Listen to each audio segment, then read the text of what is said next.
बिस्मिल्लाहिर्रहमानिर्रहीम। अस्सलाम वालेकुम लर्नर्स, कैसे हैं आप सब? ठीक, फर्स्ट क्लास जी। आज हमारा module third typography images and printing का सेकंड और लास्ट पार्ट है।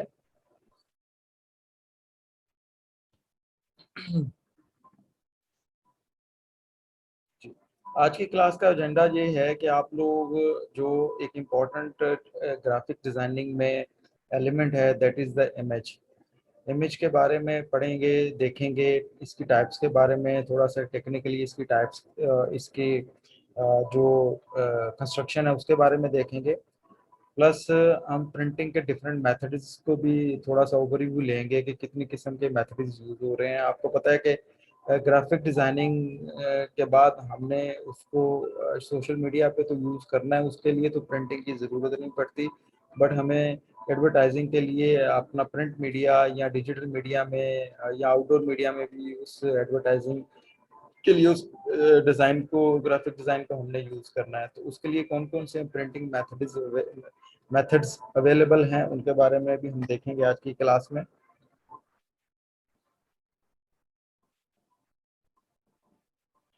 जी, ट्रेनिंग गाइडलाइंस एज यूजुअल आप सब जानते हैं इनके बारे में। मैं आगे बढ़ता हूँ जी।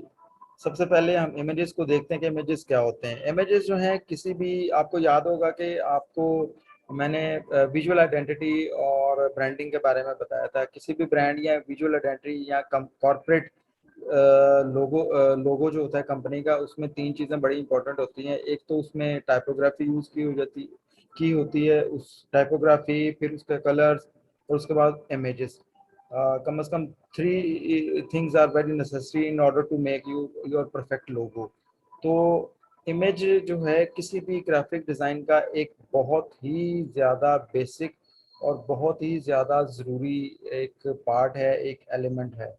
अब इमेजेस बेसिकली तीन किस्म के होते हैं हमारे पास। या तो फोटोग्राफ्स के ज़रिए इमेजेस हमारे पास होते हैं, नेचुरल और रियल फोटोग्राफ्स होती हैं, या इलस्ट्रेटर आर्टिस्ट जो ड्रॉ करते हैं डिफरेंट किस्म की इलस्ट्रेशंस वगैरह, वो होती हैं, या फिर पेंटिंग्स होती हैं। There are three basics kinds of images ना। तो बेसिक्स में ये है, इसके अलावा और भी हैं बट हम तो बेसिक्स को ही लेके चल रहे हैं ना। Images can be a power source to in design. जैसे मैंने आपको बताया कि इमेजेस जो है वो किसी भी डिज़ाइन की एक पावरफुल फोर्स होती है to attract the audience, to to make the design impact. और no matter what the subject, कोई फर्क नहीं पड़ता कि आपका डिज़ाइन का कॉन्सेप्ट क्या है, पर्पस क्या है, ऑडियंस कौन है। बट उस सब में जो इम्पोर्टेंट चीज़ है वो ये है कि इमेज अगर आप इंटेलिजेंटली सिलेक्ट करते हैं और उसको रिफाइन कर लेते हैं, तो that can be the powerful force of your design. We are naturally drawn to them. From beautiful high resolution photos to carefully crafted graphics, they are usually the first thing that we see. देखें ना, जो मैंने आपको बताया कि beautiful photographs या high definition images वगैरह, या उनको प्रोसेस करने के बाद ब्यूटीफुली, केयरफुली और इंटेलिजेंटली क्राफ्टेड ग्राफिक्स जो हैं, वो बेसिकली पहली चीज होती है। इमेज बेसिकली पहली चीज होती है जो किसी भी ग्राफिक डिजाइन में प्रोमिनेंट होता है, विजिबल होता है, जो नजर आता है, जो आई कैचिंग होता है। However, images are just not for decoration, यानी डेकोरेशन के लिए हम इमेजेस को यूज नहीं करते। हमें इमेजेस के जरिए खास ऑब्जेक्टिव होता है हमारा इमेज को यूज करने का किसी भी ग्राफिक्स में। और इससे ज्यादा ऑब्जेक्टिव क्या होगा कि to attract the audience, to make a big picture of our product और ऑफ आवर आइडिया। तो इन ये ही इसका पर्पज हो सकता है in design. They are look the hook. अब इस एग्जांपल मैं दे रहा हूँ कि इमेज का काम क्या होता है। बेसिकली किसी भी डिजाइन में एक हुक की तरह होता है, जो बेसिकली अगर जितनी हुक ये आपकी बेहतर होगी, जितना ये अट्रैक्टिव होगी, उतना ही आपको बेसिकली हुक की तरह होता है जो ऑडियंस की अट्रैक्शन ड्रॉन करता है, आपको तवज्जो दिलाता है।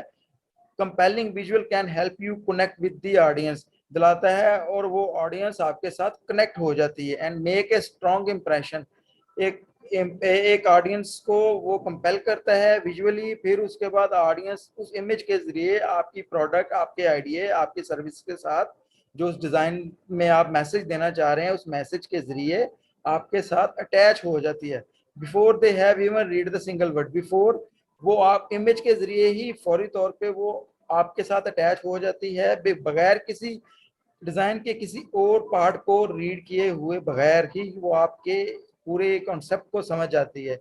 लेटर ऑन उनमें जब इंटरेस्ट पैदा होता है वो पूरी डिजाइन फिर के ऊपर जो है ना वो गो थ्रू करती है अपनी विजुअल जो भी उसकी इम्प्रेशन है। तो इससे आपको अंदाजा होना चाहिए कि एक इमेज की जो जो इम्पोर्टेंस है किसी भी ग्राफिक डिजाइन में वो किस तरह होती है। एक हुक की एक एग्जांपल मैंने दे दी है कि जिस तरह वो ऑडियंस को ड्रॉ करती है। अब इमेजेस जो है वो उसका उसका सोर्स क्या है, कहाँ कहाँ से इमेजेस मिल सकते हैं। ये एक बड़ा this is the big question. You don't have to be an artist to use image in your work. इसके लिए आपको परेशान होने की जरूरत है ना, ही आपको कोई आर्टिस्ट बनने की जरूरत है कि जो आप इमेजेस वगैरह ड्रॉ करेंगे। उसके लिए सिर्फ ये है कि जस्ट आपको लिटिल बिट रिसर्च करनी है, आपको फाइंडिंग करनी है, आपको सिर्फ प्लान करना है। आपका जो थिंक इसको बोलते हैं to think outside the box. आपने अपने जहन को झाड़ना है और अपने डिजाइन के कॉन्सेप्ट को गो थ्रू करके और आपने प्लान करना है कि यार इसके लिए कौन सा इमेज बेस्ट होगा। with the high resolution, with the right resource, you can learn to set your design apart first, finding high quality images for almost any type of the project। तो आपने सबसे पहला काम ये करना है कि high quality image, low quality नहीं, हाई क्वालिटी इमेज आपने अपने डिजाइन के लिए उसको सर्च करना है, उसको फाइंड करना है। और उसको कैसे फाइंड करना है, they are a countless online resources. Internet ने ये बहुत बड़ी सहूलत दे दी है कि यहाँ पे बेशुमार रिसोर्सेज हैं जो आपको फ्री पिक्स पेड भी ऑफर करते हैं, but offer images for exactly this purpose. आपको हर काम के लिए इंटरनेट से आपको अपनी मर्जी का सिर्फ इमेज आपको मिल जाएगा। सिर्फ you need to work hard to find the relevant image of your design. तो most of the people rely on the free और low cost images called stock. तो जो इंटरनेट पे या वेब पे अवेलेबल इमेजेस होते हैं उनको बोलते हैं स्टॉक फोटोज। बेशुमार वेबसाइट्स हैं जिनमें इमेजेस फ्री भी होते हैं और लो कॉस्ट भी होते हैं, हाई कॉस्ट भी होते हैं, बट ज्यादातर लोग फ्री और लो कॉस्ट इमेजेस को पसंद करते हैं अपनी वायबिलिटी को देखते हुए। Stock is the perfect when you need to something specific and you don't have time to resource to create it yourself. जैसे मैंने कहा कि आपको आर्टिस्ट बनने की जरूरत नहीं है और ये आपका टाइम भी सेव करेगा। आपके लिए सबसे बेस्ट ऑप्शन यही है कि स्टॉक फोटो में सर्च करें और उसके बाद आप अपनी मर्जी का इमेज ढूंढ के अपने डिजाइन का हिस्सा उसको बना दें। अच्छा, फॉर एग्जांपल ये नीचे वाले जो इमेजेस मैंने आपको दिखाए हैं ये डिफरेंट किस्म के कॉन्सेप्ट्स हैं, डिफरेंट किस्म की फोटोग्राफ्स हैं, इलस्ट्रेशंस हैं। ये सारी के सारी इस तरह के आपको इमेजेस मिलेंगे ऑनलाइन जो स्टॉक फोटोज अवेलेबल हैं इंटरनेट। अब आते हैं क्वालिटी ऑफ इमेजेस। मैंने बात की हाई रेजोल्यूशन, लो रेजोल्यूशन की। तो ये बेसिकली क्वालिटी होती है इमेज की। They are also technical side of the images. ये थोड़ा सा टेक्निकल साइड है इमेज की, which can have a big impact on your design if image is blurry और पिक्सेल्ड और could have the wrong impression. अगर image low resolution होगा तो वो ब्लरी भी होगा और पिक्सलेटेड भी होगा। पिक्सलेटेड का मतलब ये है कि फटा फटा सा होगा, जिस तरह ये आपको नजर आ रहा है, ब्लरी भी नजर आ रहा है। तो ये इंप्रेशन आपके डिजाइन का अच्छा नहीं होगा, आपके डिजाइन की लुक जो है वो खराब हो जाएगी। इसलिए मैं रिकमेंड करता हूँ look for high quality images that are sharp, clear and free of distortion. वो हाई रेजोल्यूशन इमेज को आप हमेशा यूज करें जो बिल्कुल क्लियर हो और जिसमें डिस्टॉर्शन वगैरह ना हो, जिनकी क्वालिटी अच्छी हो, जिस तरह ये एग्जांपल मैंने आपको दिखाई। In general bigger is better, simple is that कि जितना बिगर और जितना हाई होगा वो बेहतर होगा, because it gives you more to work with. A large high resolution image can always be the crop size down। अब क्रॉपिंग क्या होते हैं इमेज की वो भी आगे चल के पढ़ेंगे, बट क्रॉपिंग में एक एग्जांपल ये दे दूं कि आपने अपने इमेज को क्रॉप साइज डाउन करना है। तो आप देखें ये ये हाई रेजोल्यूशन बिग इमेज था, इसको आपने क्रॉप डाउन किया तो ये छोटा हो गया, बट इसकी रेजोल्यूशन, इसकी जो क्वालिटी थी वो बरकरार रही, वो मेंटेन रही, इसमें फर्क नहीं पड़ा। अच्छा, depending on the needs of the project हम डाउन भी, उसकी साइज डाउन भी कर सकते हैं, क्रॉप भी हो सकता है। If you enlarge a small image in order, in other words make it bigger than its original। For example ये है, इसको हम अगर लार्ज करेंगे तो आप देखें इसकी इसकी ये ब्लरी भी हो गया, पिक्सेलेटेड भी हो गया, इसकी क्वालिटी भी, इसमें डिस्टॉर्शन भी आ गई, इसकी क्वालिटी भी खराब होगी। क्लियर है आपको सामने, ये बिल्कुल पिक्चर में क्लियर नजर आ रहा है। यहाँ से हमने हाई रेजोल्यूशन यानी लार्ज इमेज को हमने रीसाइज किया, छोटा किया, तो वो छोटा हो गया, but it looks very pretty. अगर हमने छोटे इमेज को बड़ा करेंगे, स्मॉल इमेज को लार्ज करेंगे, तो वो उसमें देख रहे हैं पिक्सेलेटेड हो गया, ब्लरी ब्लरी हो गया, उसकी क्वालिटी का बेड़ा सत्यानाश हो गया। ठीक है, तो ये आपने ख्याल रखना है, जो भी इमेजेस यूज करने हैं वो हाई क्वालिटी के और बड़े साइज के यूज करने हैं। ओके, अब इमेज जब हम सिलेक्ट कर लेते हैं, हमें we need to some cosmetics and image quality done. तो उसके लिए हम, पहली चीज तो ये है कि ये ओरिजिनल इमेज है, हम इसकी ब्राइटनेस को भी छेड़ सकते हैं। ब्राइटनेस को कंट्रोल करेंगे, थोड़ा सा चेंज करेंगे तो इस शेप से इस शेप में आ जाएगा। कंट्रास्ट भी करेंगे तो ये देखें, ये ओरिजिनल इमेज है, उसके बाद कंट्रास्ट में थोड़ी सी फाइन ट्यून करने से ये इसकी शेप होगी। सैचुरेशन को सेव करेंगे तो ये मध्यम, और जिस तरह ब्लर और मध्यम, और जो है ना ये बिल्कुल डार्क की तरफ जाएगा। इसी तरह कलर को हम चेंज करेंगे तो कलर इसके लाइट और इसके ज्यादा डार्क कलर्स होना शुरू हो जाएंगे। सो ब्राइटनेस, कंट्रास्ट और सैचुरेशन जो है ये बेसिकली इमेज की कॉस्मेटिक्स है। इसकी क्वालिटी के मुताबिक हम अपने डिजाइन के मुताबिक ये एडजस्टमेंट कर सकते हैं किसी भी इमेज के। हम उसको मजीद शार्प, क्लियर, डिस्टिंक्ट और मेमोरेबल बना सकते हैं with the help of the adjustment of brightness, contrast, saturation and colours. जी, अब इमेज फॉर्मेट्स और रेजोल्यूशंस क्या होती हैं? इमेज रेजोल्यूशन टिपिकली, आप कोई भी इमेज है उसकी एक रेजोल्यूशन होती है, हाई रेजोल्यूशन जैसे मैंने आपको कहा, और लो रेजोल्यूशन। रेजोल्यूशन बेसिकली क्या होती है, हर इमेज जो है वो basically typically described in PPI resolution, pixel पर इंच। यानी ये आप छोटा सी एग्जांपल आप देते हैं कि ये पिक्सल पर इंच है, कि ये एक पिक्सल है यहाँ पे, और 5x5 इसका एड्रेस ऑफ द पिक्सल है। तो ऐसे हजारों लाखों पिक्सल मिल के आपस में एक इमेज की लुक देते हैं, शक्ल क्रिएट करते हैं। हमारे एलसीडी और टेलीविजन में भी यही टेक्नोलॉजी कार फरमाया है कि हजारों और लाखों छोटे छोटे पिक्सल जो हैं that makes a big picture, which refer to how many pixels are, अच्छा PPI which refers to the how many pixels are displayed per inch of an image। पर इंच में कितने पिक्सल डिस्प्ले होते हैं, ये PPI से मुराद ये है। High resolution mean that they are more pixel, यानी हाई रेजोल्यूशन के जो हाई रेजोल्यूशन जो इमेजेस होते हैं उनमें पिक्सल पर इंच जो है ज्यादा होते हैं, जिसकी वजह से उसकी क्वालिटी, उसकी दूसरी चीज़ें वो, और जो उसकी विजिबिलिटी है वो ज़्यादा बेहतर होती है। हम उस इमेज को बेहतर तरीके से एडिट कर सकते हैं और यूज़ कर सकते हैं।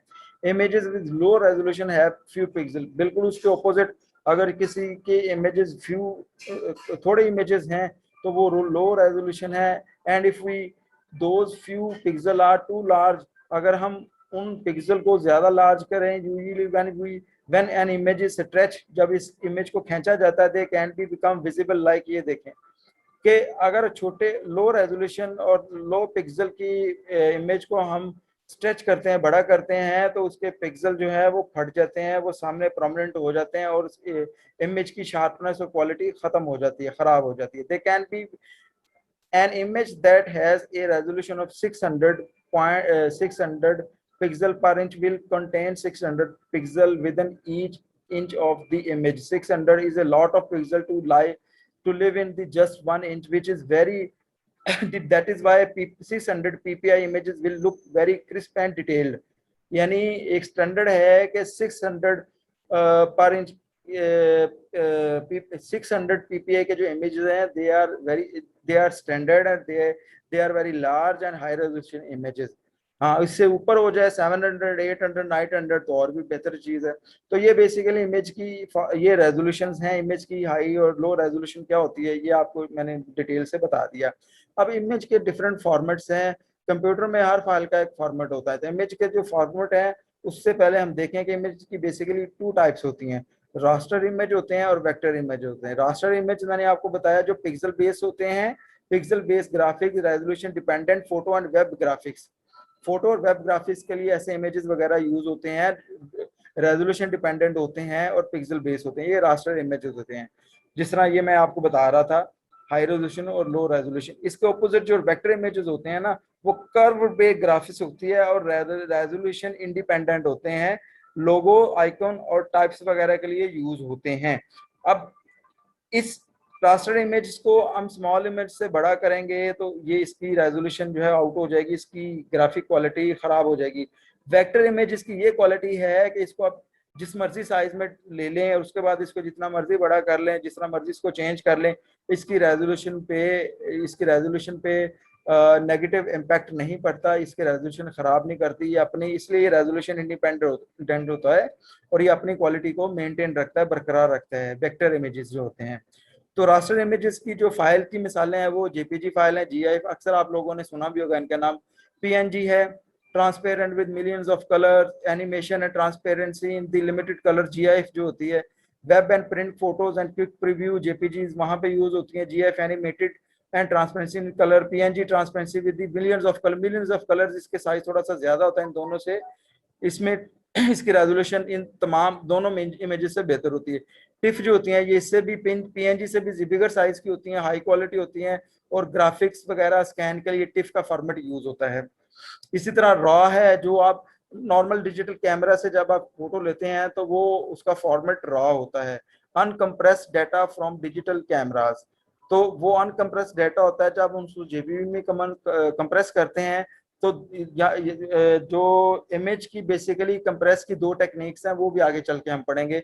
इसी तरह ये layered adobe Photoshop design file, PSD Photoshop file जो डिजाइनिंग टूल है एडोब फोटोशॉप का, जो हम पढ़ेंगे इलस्ट्रेटर के बाद, ये उसकी फाइल है, ये उसके रास्टर इमेजेस वहां पे क्रिएट होते हैं, वेक्टर भी क्रिएट होते हैं बट बेसिकली वो रास्टर इमेजेस के लिए यूज किया जाता है। Layered adobe Photoshop design file, vector images के लिए पोर्टेबल डाटा फाइल है, print file and web based documents portable होते हैं। ईपीएस इंडिविजुअल वेक्टर डिजाइन, ये वेक्टर डिजाइन के फाइल होती हैं।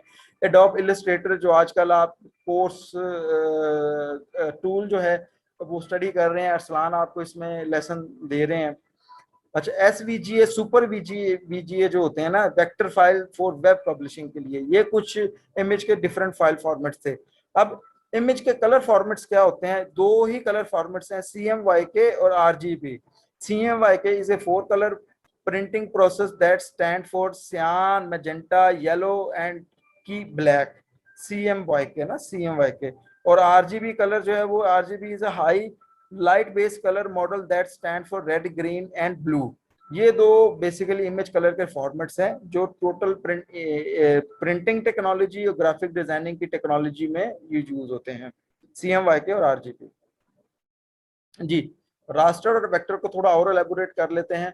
Small images lose quality when you enlarge them, it's because they are made up of thousands, sometimes even millions of tiny little pixels. The word for this type of image is raster. When you view a raster image as its original size or smaller, the pixels are invisible. They are just too small to see. They only become apparent when you zoom in to make the image larger. पहले भी cover कर चुके हैं, raster images छोटे छोटे pixel पे मुश्तमिल होते हैं। जब आप वैसे तो वो पिक्सल नजर नहीं आते, मगर जब उस पिक्सल को आप उस इमेज को जूम आउट कर लेते हैं या बड़ा कर लेते हैं तो आपको वो देख रहे हैं आप कि वो पिक्सलेटेड आपको इमेज नजर आ रहा है, आपको पिक्सल जो है वो सामने अपेरेंट हो जाते हैं और आपको नजर आना शुरू हो जाते हैं। वेक्टर इमेजेस क्या होते हैं, vector images graphics are quite different from raster, you can make them any size. जैसे मैंने बताया है कि वो बिल्कुल किसी भी किस्म की यानी रेजोल्यूशन से मुबरा होते हैं और आप किसी भी साइज में उनको लेके जा सकते हैं, बिग और स्मॉल, विदाउट लूजिंग क्वालिटी किसी साइज में लेके जा सकते हैं। फॉर एग्जांपल इस एग्जांपल में the image has been enlarge but there is no pixelation or no even little bit, that is because vector are made of sometimes more complex than the pixel. They are rendered using a special form of the geometry. You are not likely to find vector graphics outside of professional design setting because it is good to know what they are. तो ये आप देख रहे हैं कि हमने इसका ये वेक्टर ग्राफिक्स है, अगर इसका छोटा सा पोर्शन भी हमने जूम आउट किया है तो उसकी क्वालिटी मेंटेन है, थोड़ा सा भी उसमें फर्क नहीं नजर आ रहा आपको, उसकी शार्पनेस और क्वालिटी में कोई नेगेटिविटी शो नहीं हो रही। तो ये होते हैं बेसिकली वेक्टर ग्राफिक्स। और ये आपको बताया कि पिक्सल की बजाय ये ज्योमेट्रिकली जो है वो एक फार्मूलेशन है जिससे ये लेयर के जरिए ये सारे बिल्ड हुए होते हैं, ये डेवलप किए होते हैं रास्टर वेक्टर इमेजेस। सो ये कुछ रास्टर को रेक्टर भी कहते हैं, और रेक्टर का दूसरा जो टाइप है वो वेक्टर है। वेक्टर रेक्टर या याद रख लें या वेक्टर रास्टर याद रख लें, रास्टर और वेक्टर एक ही चीज है इमेजेस की क्वालिटी के हवाले से। जी, अब इमेज को एडिट करने के लिए की तरफ हम चलते हैं कि स्टॉक फोटो, जो हमने कहा कि हम कुछ स्टॉक फोटोज को फाइंड करते हैं कि हमारे डिजाइन के कॉन्सेप्ट के लिए परफेक्ट हैं, बट समटाइम हमें sometime most of the time हमें सिर्फ ये करना होता है कि हम उस फोटो में से पर्टिकुलरली अपनी मर्जी की जो एरिया उसको हम यूज कर लेते हैं। फॉर एग्जांपल ये देखें, ये एक मानो बिल्ली बैठी है, इसको, ये स्टॉक की फोटो है, अब इसको हमने अपने डिजाइन के लिए इस तरह चूज किया है। लाइक हमने इसको रीसाइज भी किया है और इसके बाद इसको हमने क्रॉप किया है, हम यानी हमने इसको अपने एडजस्ट किया, इसको एडिट किया अपने इस डिजाइन के लिए। हमने ये सिस्टम, ये इमेज लिया उसमें जो स्टॉक फोटो था इंटरनेट से, उसके बाद इसको एडिट करके हमने अपने डिजाइन में इस तरह इसको यूज कर लिया। अच्छा, क्रॉपिंग क्या होती है? Cropping can be used to change the size, shape and focus of an image, making it useful in many different situation. Image को क्रॉप करने से मुराद ये है कि हम उसको डिफरेंट साइज, शेप और में फोकस के मुताबिक अपने अपने डिजाइन में यूज कर सकते हैं। ये एक पूरे का पूरा इमेज है, उसमें फॉर एग्जांपल हम इस बीबी की फोटो को सिंपल यूज करना चाह रहे हैं, हमें ये बीबी से ही काम है, ये बीबी ही अच्छी लगती है, ये भाई साहब बिल्कुल नहीं अच्छे लगते। तो हमने क्या किया, इस बीबी को यहाँ से पकड़ के हमने इस बीबी को क्रॉप का एरिया सिलेक्ट कर लिया और इसको हमने क्रॉप कर लिया। अब इसको जब अलहदा लेके जाएंगे, जिस तरह ये मानव बिल्ली हमारी हमने अलहदा से यूज कर ली, तो इस बीबी को हम किसी भी सॉफ्ट ड्रिंक या किसी भी लॉन की प्रोडक्ट में हम आसानी से यूज कर सकेंगे इस बीबी को। तो ये थोड़ा सा मैं आपको बता रहा था क्रॉपिंग होती क्या है। अदर एडजस्टमेंट जो है, जो ऑलरेडी मैं आपको पहले भी बता चुका हूँ, इसकी कॉस्मेटिक्स हैं, ब्राइटनेस, कॉन्ट्रास्ट, सैचुरेशन और कलर। ये ओरिजिनल इमेज है, ब्राइटनेस को छेड़ेंगे तो थोड़ा सा ये हो जाएगा, कॉन्ट्रास्ट को छेड़ेंगे तो थोड़ा सा शेप इसकी ये हो जाएगी, सॉरी इसकी जो डिस्प्ले है इसका विजुअल ये हो जाएगा, सैचुरेशन में इस इमेज का रिजल्ट ये आएगा, कलर में ये आएगा। इस तरह आप इसकी एडजस्टमेंट कर सकते हैं according to your design needs. Resizing का मतलब है कि आप अपने इमेज को छोटा बड़ा कर सकते हैं। अब सिर्फ इसके लिए आपने ये जरूर ध्यान में रखना है कि जो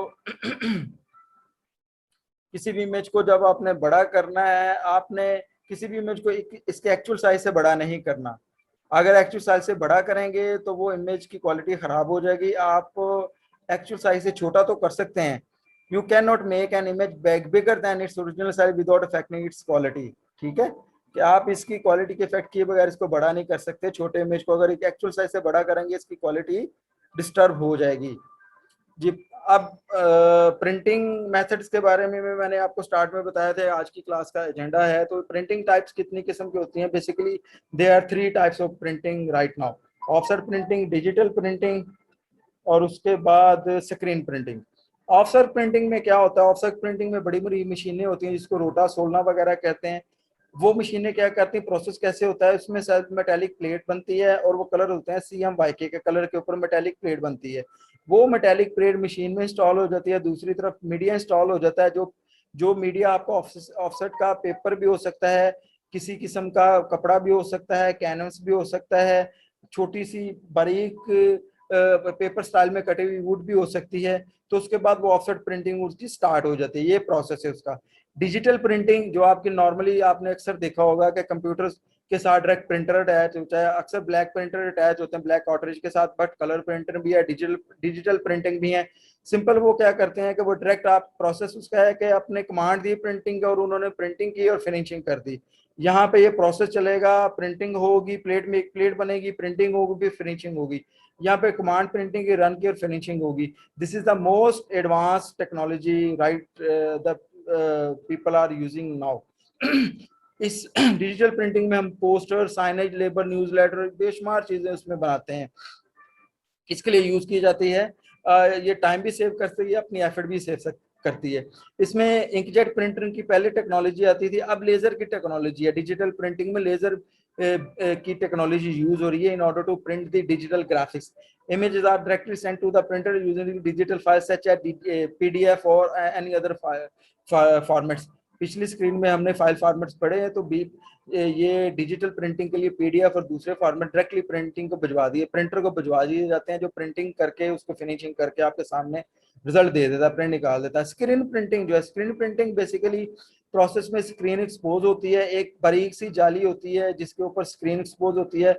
उसके बाद मैनुअल प्रिंटिंग होती है जी। वो जो जाली होती है ना, वो बेसिकली किस्म का सांचा होती है, उसको जहां पे भी प्रिंट करना मीडिया के ऊपर रखे और उसके अंदर स्याही या कलर जो है वो भरे बारी बारी उसमें डाले जाते हैं, तो छोटे छोटे सुराखों में से इंक दूसरी तरफ मीडिया के ऊपर प्रिंट हो जाती है। वो सुराखों से वो डिजाइन क्रिएट होता है बेसिकली, जो हमने उसके ऊपर एक्सपोज किया होता है। उसके बाद उसकी फिनिशिंग होती है। स्क्रीन प्रिंटिंग की मिसालों में अक्सर आपने रोड के ऊपर इलेक्शन के दिनों में भी आजकल भी कपड़े के स्टीमर वगैरह देखे होंगे, खंभों के ऊपर लगे होते हैं। वो एक एग्जाम्पल है स्क्रीन प्रिंटिंग। वो सारी की सारी स्क्रीन